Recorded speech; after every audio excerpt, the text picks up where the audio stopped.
Hello student. तो पिछली video में हमने प्लेन मिरर की कुछ प्रॉपर्टीज देखी थी, रिफ्लेक्शन के कुछ लॉज हैं वो भी पढ़े थे, जो आपने ऑलरेडी छोटे स्टैंडर्ड 9th में ऑलरेडी पढ़े हुए हैं। इस वीडियो में हम देखने वाले हैं वो है स्फीयरिकल मिरर। स्फीयरिकल मिरर कैसे बनता है? फॉर एग्जाम्पल मेरे पास एक स्फीयरिकल सेल है, फॉर एग्जाम्पल फुटबॉल का बॉल, वॉलीबॉल का बॉल। ओके, याद रखो स्फीयरिकल सेल या फिर स्फीयर को ड्रॉ कैसे किया जाता है बोर्ड पे, एक सर्कल की तरह, है ना। तो ये है एक स्फीयरिकल सेल जो है ग्लास का, ये है उसका सेंटर और इसकी रेडियस है वो है suppose R, capital R, that is radius of spherical cell. अगर आप इसका एक छोटा सा पार्ट जो है, इतना पार्ट, उसको कट कर लो, सपोज ये है वो छोटा सा पार्ट, उसकी कोई एक साइड को मुझे रिफ्लेक्टिंग बनानी है, क्या करना होगा? जिस साइड को रिफ्लेक्टिंग बनानी है उसकी ऑपोजिट साइड पे, सपोज मुझे ये साइड है, उसको मुझे रिफ्लेक्टिंग सरफेस बनानी है, तो मैं क्या कर सकता हूं? उसकी जो दूसरी साइड है वहां पे हम क्या करेंगे? तो बच्चों वहां पे हम कोटिंग करेंगे। किसका कोटिंग किया जाता है? नॉर्मली कोटिंग किया जाता है वो है सिल्वर का। सर सिल्वर ही क्यों? हमने आगे बात की थी, सिल्वर 98% लाइट को रिफ्लेक्ट करता है और ओनली 2% लाइट एब्जॉर्ब होती है, लेकिन सिल्वर तो महंगा पड़ जाएगा, है ना। तो नॉर्मली यूज किया जाता है वो एल्यूमिनियम ऑक्साइड यूज किया जाता है, लेकिन एल्यूमिनियम ऑक्साइड वाले मिरर सिल्वर का कोटिंग वाले मिरर की कंपैरिजन में थोड़ा डल हो गए, उतना ज्यादा रिफ्लेक्शन है वो नहीं मिलेगा। या फिर ऐसा भी कर सकते हो, यही जो टुकड़ा हमने लिया है उसकी ये सरफेस है वहां पे कोटिंग करो, और ये सरफेस हमें क्या मिलेगी? तो ये सरफेस हमें मिलेगी रिफ्लेक्टिंग सरफेस। तो बच्चों दोनों में डिफरेंस क्या है? तो ये मिरर है उसको हम क्या बोलते हैं? Concave mirror. ये जो मिरर है वो है कॉन्वेक्स मिरर। जो केव वाली साइड है अगर वो रिफ्लेक्टिंग बनती है तो वो आपका मिरर है वो है कॉन्केव मिरर। फॉर एग्जांपल अगर ये साइड है वो रिफ्लेक्टिंग है और यहाँ पे आपने कोटिंग किया तो ये मिरर, इसको बोलते हैं हम कॉन्केव मिरर। अगर ये साइड आपकी रिफ्लेक्टिंग है तो यहाँ पे आपने कोटिंग किया है, ये साइड है आपकी रिफ्लेक्टिंग है, केव है वहां पे कोटिंग है आपका, तो इस मिरर को हम क्या बोलते हैं? Convex mirror. मेरे पास ऐसे ही दो मिरर है, शायद वीडियो में आपको नजर नहीं आएगा। ये जो है यहाँ पे केव है, ये जो है यहाँ पे केव है, कुछ ऐसा, ओके। और कोटिंग किया है वो यहाँ पे किया है, उसके ऊपर एक डार्क कलर ऑरेंज है उसका भी लेयर किया है। वो लेयर करने की जरूरत क्यों है? जो मैंने कोटिंग किया है वो डैमेज ना हो, वो ना निकल जाए, उसके लिए कलर का कोटिंग किया जाता है। सिल्वर के ऊपर भी कलर का कोटिंग किया जाता है, एक दूसरा लेयर बनाया जाता है। तो ये जो मिरर है वो है कॉनकेव मिरर। और यहाँ पे क्या है, इसका शेप कैसा है? आप हाथ लगाएंगे तो आपको पता चलेगा, कुछ ऐसा शेप है इसका, ओके। उसको जब हम बोर्ड पे ड्रॉ करेंगे तो कॉनकेव को कैसे ड्रॉ करेंगे? कॉनकेव मिरर जो आपका है कैसा नजर आता है? कुछ ऐसा। तो आप अगर सामने से देख रहे हो तो कुछ ऐसा नजर आ रहा है। उसकी इनर सरफेस है ये केव वाली सरफेस, वो रिफ्लेक्टिंग सरफेस है। वेयरएज फॉर कॉन्वेक्स मिरर कैसा है? कुछ ऐसा। ये सरफेस है उसकी रिफ्लेक्टिंग सरफेस है, आपको सामने से नजर आती है। तो ये जो मिरर है वो है कॉन्वेक्स। उसको बोर्ड पे या फिर 2D पे कैसे ड्रॉ करेंगे हम? कुछ इस तरह ड्रॉ करेंगे, ओके। यहाँ पे जैसे मैंने पकड़ा हुआ कुछ इस तरह। हमने लास्ट वीडियो में प्लेन मिरर की भी बच्चों बात की थी। ये जो मिरर है आपका कौन सा मिरर है? Plane mirror. ये जो मिरर है आपका प्लेन मिरर है, उसको हम कैसे ड्रॉ करेंगे? सिर्फ यही लाइन ड्रॉ कर रहे थे, याद है ना? 9th में भी हमने ड्रॉ किया है। प्लेन मिरर को कैसे ड्रॉ किया है? यहाँ से सिर्फ देखो आप 2D में सिर्फ हम ऐसी लाइन ड्रॉ कर रहे हैं, जहां पे कोटिंग किया है उसको हम कैसे दिखाते हैं, कुछ ऐसी लाइन करके दिखाते हैं। और ये सरफेस हमारी कौन सी सरफेस है, रिफ्लेक्टिंग सरफेस है, जहां पे रे मिलता है। तो ये छोटी छोटी बातें जो हमें पता होनी चाहिए। इतना कहीं पे नोट कर लो आपके बुक में, आपके बुक में इतना नोट कर लो। कुछ और वर्ड भी हमें पढ़ने जरूरी है। कौन से, कुछ डेफिनेशन है वो भी पढ़नी है, उसके बाद हम आगे डिस्कस कर सकते हैं। जल्दी इतना नोट कर लीजिए। तो कुछ डेफिनेशन देखते हैं पहले, उसके बाद कुछ नया स्टडी करते हैं। मेरे पास दो मिरर है, अभी जो मैंने दिखा है वैसे। ये मिरर कौन सा मिरर है, उसकी केव वाली साइड है वो रिफ्लेक्टेड है, उसके लिए this mirror is convex mirror और ये कॉन्वेक्स मिरर है। तो फर्स्ट डेफिनेशन या फिर फर्स्ट वर्ड जो मेरा है वो है पोल। पोल किसको कहा जाता है, ये जो मिरर है उसका जो सेंटर है ये है हमारा पोल, और उसको डिनोट किया जाता है, उसको दिखाया जाता है, वो है सिंबल में, वो है P। सेमी ये जो है ये मेरा पोल। तो पोल की डेफिनेशन क्या लिख सकते हैं, जैसा आपको नजर आता है भाई, द सेंटर ऑफ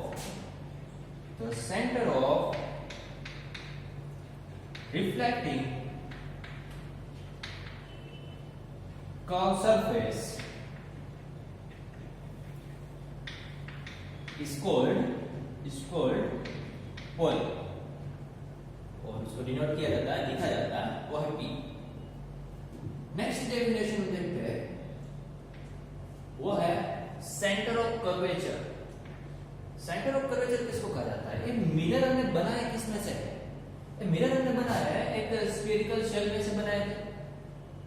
मानो ये मेरा एक स्फेरिकल शेल है, तो C क्या था उसका, सेंटर था। C है वो स्फेरिकल शेल का क्या है, सेंटर है, सेम वे ही है। और कॉनकेव, इसको आप एक स्फेरिकल शेल सपोज करो, तो C क्या है, उसका सेंटर है। तो अब अगर मैं आपको ऐसा बोलूं कि आप मुझे डेफिनेशन बताओ सेंटर ऑफ कर्वेचर की, तो आप क्या बोलेंगे, क्वेश्चन है सेंटर ऑफ कर्वेचर, सिंबल है उसका C, क्या लिख सकते हैं, सेंटर ऑफ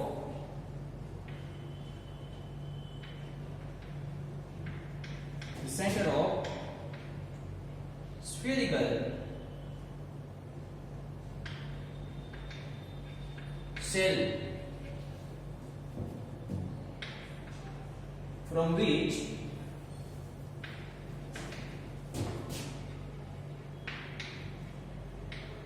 mirrors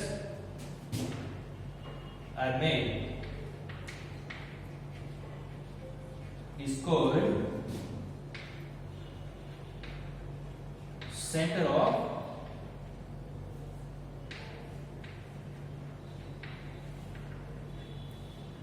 कर्वेचर।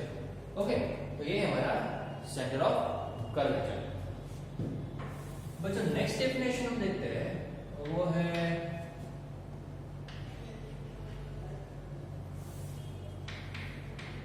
है रेडियस ऑफ कर्वेचर। सिंबल है उसका, वो है R। नेक्स्ट से पता चल रहा है जिस स्फेरिकल शेल में से हमने जो मिरर बनाया उसकी जो रेडियस है वो क्या है, हमारी radius of curvature. In other word you can say that the distance between pole and centre, it is also called radius of curvature. You can say that the radius of spherical shell from which mirrors are made is called radius of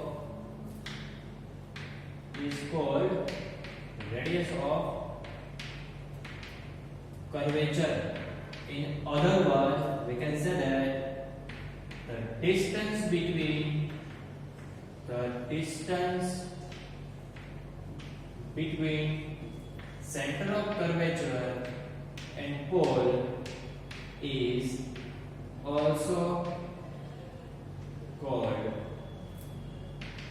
radius of curvature.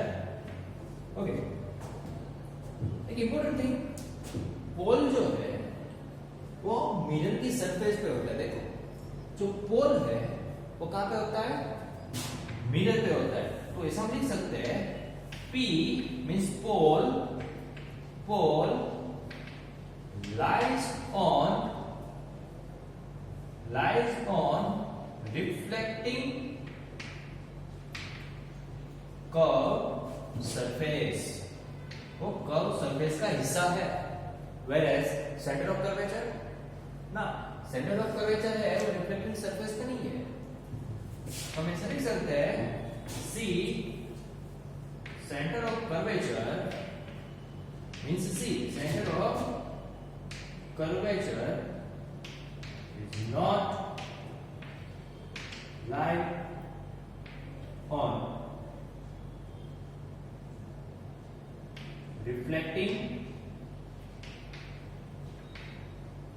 curve surface। हाँ, हम ऐसा भी बोल सकते हैं concave mirror में centre of curvature कहां पे होता है? उसके सामने होता है। whereas for convex centre of curvature कहां पे होता है? मिरर के पीछे होता है। ओके, नेक्स्ट डेफिनेशन है हमारी, वो है प्रिंसिपल एक्सिस। ओके, तो नेक्स्ट है वो है प्रिंसिपल एक्सिस। मैं जितनी भी डेफिनेशन लिख रहा हूं आप नोटबुक में नोट करते जाओ। जरूरी नहीं है हमारी टेक्स्ट बुक के वर्ड ही होना चाहिए, कंसेप्ट आपके क्लियर होने चाहिए। ओके, प्रिंसिपल एक्सिस किसको कहा जाता है? तो centre of curvature and pole में से जो लाइन पास हो रही है, centre of curvature and pole में से जो लाइन पास हो रही है वो है प्रिंसिपल एक्सिस। तो हम ऐसा लिख सकते हैं imaginary line passing from center of curvature and pole is called principal axis। बच्चों ध्यान करो, ये जो मिरर था आपका, कॉन्वेक्स मिरर है, यहाँ पे ऐसी प्रिंसिपल एक्सिस आपको दिखती नहीं है, वो एक इमेजिनरी लाइन है। यहाँ पे होगा पोल, मेरी फिंगर जहां पे है वहां पे क्या है? पोल है। ओके, और जो मेरी उंगली है पास हो रही है, इमेजिनरी लाइन है, वो है आपकी प्रिंसिपल एक्सिस। फिफ्थ जो है वो है एपर्चर। एपर्चर क्या है? वो है diameter. The diameter of reflecting curved surface is called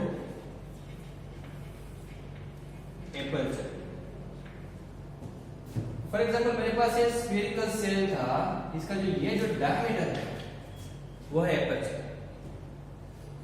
हालांकि हम जो मिरर पढ़ रहे हैं उसमें एपर्चर छोटा होता है, पूरा स्फीयर नहीं है। ये क्या है? उसका एक छोटा सा पार्ट है। तो सपोज मैं यहाँ पे m एंड n नेम दे दूं, सपोज यहाँ पे मैं m एंड n नेम दे दूं, तो ये जो आपका mn है उसको भी क्या कह सकते हो? एपर्चर कह सकते हो।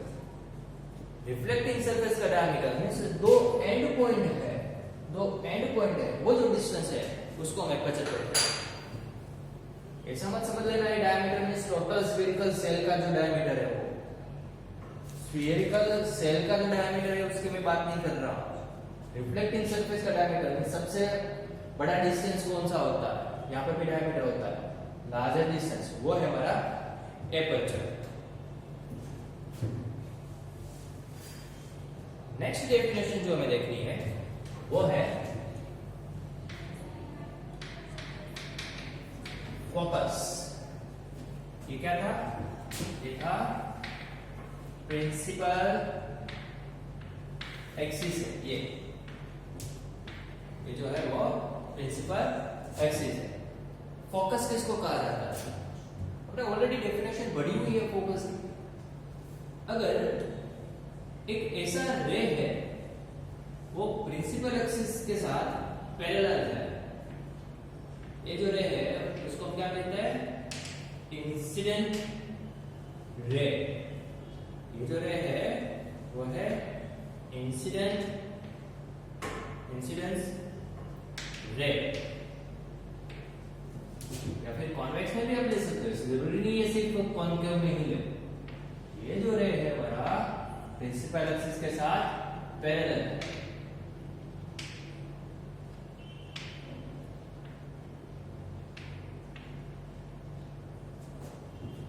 वो जब मिरर पे इंसिडेंट होता है उसके बाद उसका क्या होता है?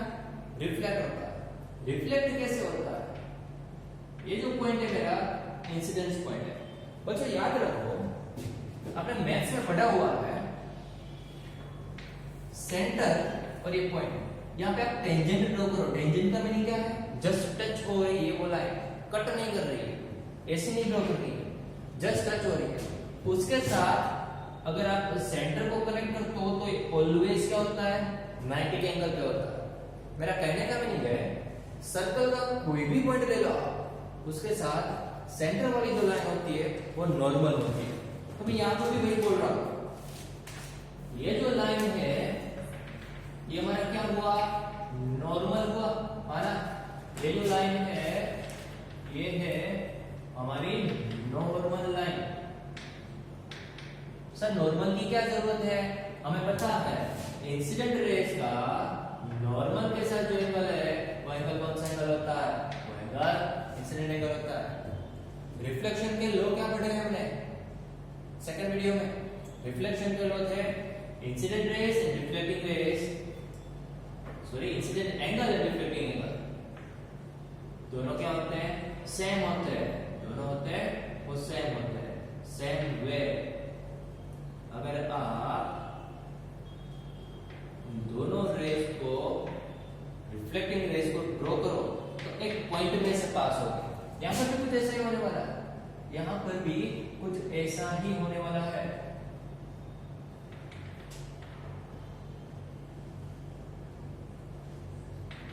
तो ड्रॉ नहीं कर पाएंगे हम जियोमेट्री।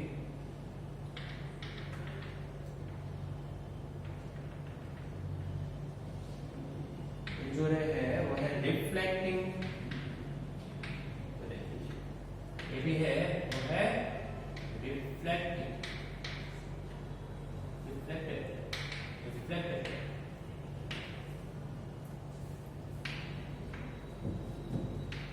ये हमारा इंसिडेंट पॉइंट है। जिस पॉइंट में से आ रहा है ऐसा दिख रहा है उसको बोलते हैं फोकस। और यहाँ पे क्या हो रहा है? उस पॉइंट में से पास हो रहा है। तो फोकस की डेफिनेशन क्या लिख सकते हैं पहले समझ लेते हैं फिर से एक बार। जब ऐसे रे जो प्रिंसिपल एक्सिस के साथ पैरेलल है, ऐसे रे जो प्रिंसिपल एक्सिस के साथ पैरेलल है, वो मिरर पे इंसिडेंट होके क्या होता है? एक ही पॉइंट में से पास हो रहा है। फॉर कॉनकेव मिरर, जहां पे कॉन्वेक्स में क्या होता है? प्रिंसिपल एक्सिस के साथ पैरेलल तो है, लेकिन रिफ्लेक्ट कैसे हो रहा है? कुछ ऐसे हो रहा है। ओके, तो जहां से आ रहा है ऐसा नजर आता है, मानो कहां से आ रहा है? फोकस में से आ रहा है। तो दोनों केस में फोकस की अगर मैं डेफिनेशन लिखनी हो तो हम क्या लिख सकते हैं?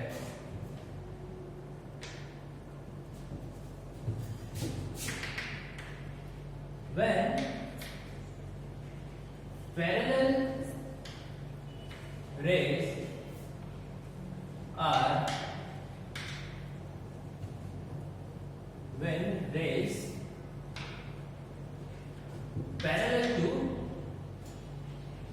parallel to principal axis are incident on mirror, then reflected rays passing through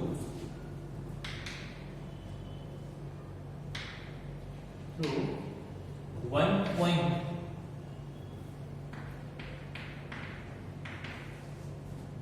एक पॉइंट में से पास हो रहा है,